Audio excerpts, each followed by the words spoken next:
सोनिया गांधी से मुलाकात की थी क्योंकि चुनाव के तारीखों का ऐलान हो चुका है और अब एक एक पल बेहद कीमती है। किसी भी पल को, किसी भी वक्त को गवाया नहीं जा सकता है, बेकार नहीं जा दे सकते। और यही वजह है कि लगातार मैराथन बैठकों का दौर भी जारी है। कई महत्वपूर्ण बैठकें भी होने वाली हैं। कांग्रेस में सीईसी की भी बैठक है। सोनिया गांधी से मुलाकात के बाद अब दिल्ली एयरपोर्ट मुख्यमंत्री अशोक गहलोत पहुंचे हुए हैं, जिसकी इस वक्त ये सीधी तस्वीरें हम आपको दिखा रहे हैं। और दिल्ली से चूरू मुख्यमंत्री अशोक गहलोत पहुंचेंगे। अब हो सकता है कुछ ही समय में वो मीडिया से मुखातिब हों। अब देखना दिलचस्प होगा कि अभी मुख्यमंत्री अशोक गहलोत क्या बोलते हैं, क्योंकि कल इलेक्शन कमीशन की ओर से चुनाव की तारीखों का ऐलान हो चुका है। 23 नवंबर को वोटिंग की जाएगी। सुनिए क्या कुछ बोल रहे हैं मुख्यमंत्री।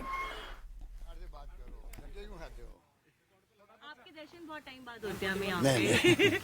सर, आपकी महत्वपूर्ण मुलाकातें रही हैं। कल आपने वेणुगोपाल जी से मुलाकात की है। आखिरकार कब तक जो है पहली सूची को लेकर जो है औपचारिक ऐलान हो सकता है और क्या कुछ महत्वपूर्ण रहा बैठक? देखिए, अभी तो प्रोसेस शुरू हुआ है और मैं समझता हूँ कि 18 तारीख के आसपास उम्मीद करते हैं कि जब सीसी बैठक शुरू होगी तब फिर बता पाएंगे आपको कि फाइनल कब होगा। सोनिया जी से आपकी मुलाकात हुई, काफी क्या कुछ खास नहीं, कर्ती कॉल करना हमारा फर्ज बनता है। लंबे समय तक हमारे वो अध्यक्ष रही हैं और जो कुछ आज हम लोग यहाँ तक पहुँचे हैं तो उनके आशीर्वाद से पहुँचे हैं। इतना विश्वास मुझ पर किया। पहली बार जब मैं मुख्यमंत्री बना तब से उनका आशीर्वाद मुझे मिला, तभी तो बन पाया। इतना विश्वास था उनका, और विश्वास से 25 साल से काम रखना बहुत बड़ी बात है। काम रखा हुआ है, इसलिए जब कभी दिल्ली आते हैं, मौका मिलता है तो कर्ती कॉल करना। क्या आपने कैंपेन के लिए भी सोनिया गांधी को राजस्थान आने के लिए आमंत्रित किया है सर, क्योंकि चुनाव के दिन अब बहुत? देखिए, मैडम का आना तो मैं नहीं समझता कि बहुत ही रेयर हुआ होगा कहीं पर। कर्नाटक में एक बार गई वो विशेष परिस्थिति के अंदर। अगर प्रोग्राम बन पाता है तो हमें तो बहुत हमारे लिए गर्व की बात होगी। हम चाहेंगे वो आए, हम चाहेंगे वो आए। बाकी तो राहुल जी और खड़गे साहब और प्रियंका जी तो सब आएंगे और नेता आएंगे। चुनाव बड़ा, मैं समझता हूँ कि ये चुनाव हम जीत के बताना चाहते हैं, क्योंकि इतने काम किए हैं।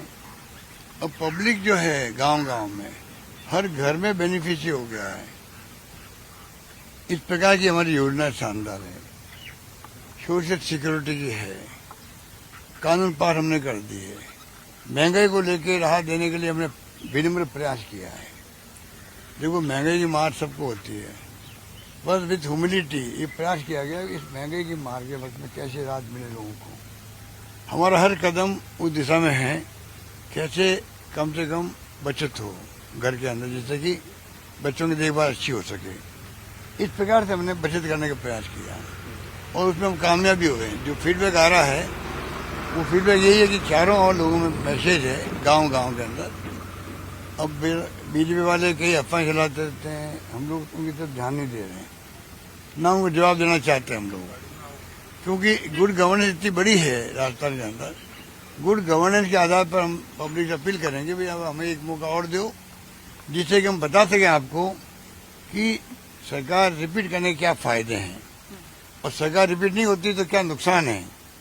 ये बताने का अवसर मिल जाएगा हम लोगों को। जब सरकार बदलती है तो तमाम योजना बंद हो जाती है, छोटी बड़ी अनेकों योजना जो आपको हमको मालूम ही नहीं होती है। रिफाइनरी बंद हो गई, बड़ी योजना थी। मेट्रो बंद हो गया जयपुर के अंदर, और अम्बावाड़ी से मान लो बन जाता पूरा सीतापुरा तक, कितना बड़ा लाभ मिलता। ट्रैफिक जैम रहते हैं। तो कहने का मतलब ये कि और तो धार्मिक लोग बनते ही। बद्रीनाथ केदारनाथ के अंदर जो लोग बह गए थे, उनके बच्चों को नौकरी थी, उनको निकाल दिया गया नौकरी से, स्कीम बंद कर दी गई, वापस हमने शुरू करी अभी। तो ऐसी अनेकों बातें हैं जो मैं समझता हूँ सरकार बदलने से नुकसान होता है। इस बार हमें मौका दो, लिस्ट जारी की गई है, उसमें इस बार मौका हमें दो। हम पब्लिक से रिक्वेस्ट करेंगे, आग्रह करेंगे, अपील करेंगे। हम इनकी तरह ना तो इनके पास साधनों की कमी नहीं है। बॉन्ड निकाल रखे हैं, बॉन्ड एक प्रकार से करप्शन है। ये लीगली करप्शन है। तरीका निकाल दिया बॉन्ड का, 95% बॉन्ड इनके पास जाते हैं। हमसे कोई मिलने भी आ रहा है उद्योगपति, शाम को इनकम टैक्स पहुंच जाता है, ईडी पहुंच जाती है, तो लोग डरे हुए हैं। आप सोच सकते हो इस माहौल में हम काम कर रहे हैं। सर सवाल 13 जिलों में जो ईआरसीपी की आप यात्रा निकाल रहे हैं, आपको क्या वो लगता है? यात्रा समझ लो, उसको जनसंपर्क समझ लो, उन एरिया को हम प्रायोरिटी दे रहे हैं। ईआरसीपी का मुद्दा में 4 साल तक बना रहेगा, 5 साल तक राष्ट्रीय परियोजना घोषित करो, कोई फर्क नहीं पड़ता। 16 योजनाएं हैं, एक और बन जाती, काम स्पीड अप हो जाता। जब 90% पैसा मिलता भारत सरकार से तो नेचुरली काम स्पीड अप हो जाता। नहीं होने दिया इन लोगों ने, नहीं होने दिया, और उसको मतलब बार बार भ्रम पैदा करते रहे। मंत्री राजस्थान का हम उससे उम्मीद नहीं करें, किससे करेंगे। उसके बाद में उन्होंने जनता को गुमराह किया। पहले कह दिया प्राइम मिनिस्टर ने वादा किया ही नहीं है, आप सिद्ध कर दो मैं इस्तीफा दे दूंगा। वो इस्तीफा कहाँ गया। जब उनको सिद्ध कर दिया, मीडिया को दिखा दिया भाई ये अब प्रधानमंत्री मोदी जी खुद बोल रहे हैं, 13 जिले के नाम बोल रहे हैं, ईआरसी की बात कर रहे हैं, चुप हो गए। फिर कहा अगर हमारी सरकार आएगी तो हम बता देंगे इसको। ये कहना दुर्भाग्यपूर्ण है। वो एक बड़ा इश्यू है ईआरसीपी के एरिया के अंदर भी। हम चाहेंगे हमारी जो कैंपेन चले उसमें वहाँ हम तवज्जो दें, वहाँ भी जाएंगे, बताएंगे उनको। वो इरिगेशन के लिए भी, सिंचाई के लिए भी, फिर पानी के लिए बड़ी योजना है, तो वो अलग बात है। कहने का मतलब ओवरऑल जो है इंफ्रास्ट्रक्चर हो, 1.5 लाख किलोमीटर सड़कें किसे कहते हैं राजस्थान में बन रही है, 80,000 के लगभग बन चुकी है। इस प्रकार का काम आगे बढ़ रहा रोज का, पानी में, बिजली के अंदर, शिक्षा में, स्वास्थ्य में, सोलर में, विंड में। किसानों के लिए योजनाओं के लिए अलग बजट पेश कर दिया किसानों का। हिंदुस्तान में कहाँ है 25 लाख बीमा, हिंदुस्तान में कहाँ पर है। हमने अनेकों योजना, वो ओपीएस कहाँ है हिंदुस्तान के अंदर, अनेकों योजना हमारी वो है जो सिर्फ राजस्थान के अंदर है, लंबी लिस्ट है उसकी भी। तो आज आईटी बेस्ड गवर्नेंस कर रहे हैं हम लोग, आईटी में नंबर 1 है देश के अंदर। आज डीबीटी क्यों हो रही है, प्रधानमंत्री जी उसको लेकर गर्व करते हैं, पर गर्व तो करें आप, हमें खुशी है। पर ये राहुल गांधी जी का जो सपना था आईटी का, आज मोबाइल फोन, इंटरनेट सेवाएं, उनके कारण संभव हुआ। ये हम आईटी में भी नंबर 1 है देश के अंदर, और तो आर्थिक विकास दर में हम लोग उत्तर भारत में नंबर 1 है, और पूरे बड़े राज्य जो हैं देखें तो आंध्र प्रदेश नंबर 1, नंबर 2 हम लोग हैं। और बताइए वित्तीय प्रबंधन के बगैर ये संभव होता क्या।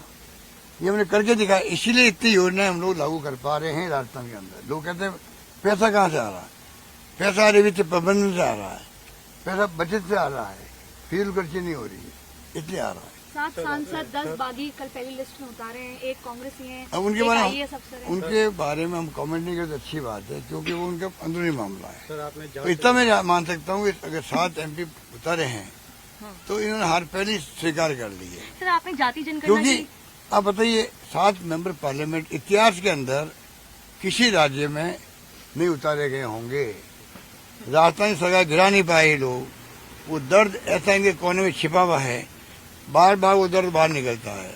मोदी जी हो या अमित शाह जी हो, धर्मेंद्र प्रधान हो या गणेश शेखावत हो, या जफर इस्लाम का नाम था एक और नौजवान का, जो भी थे, इनके दिल में एक कोने में दर्द ऐसा छिपा हुआ है, नहीं चाहते हुए भी वो दर्द बाहर निकलता बार बार, और इनको तंग करता है, वो हमें तंग करते हैं। सर आपने जाति जनगणना की घोषणा की है, बीजेपी कहेगी कि आखिरी मोमेंट पे जाति जनगणना की घोषणा करना कहीं ना कहीं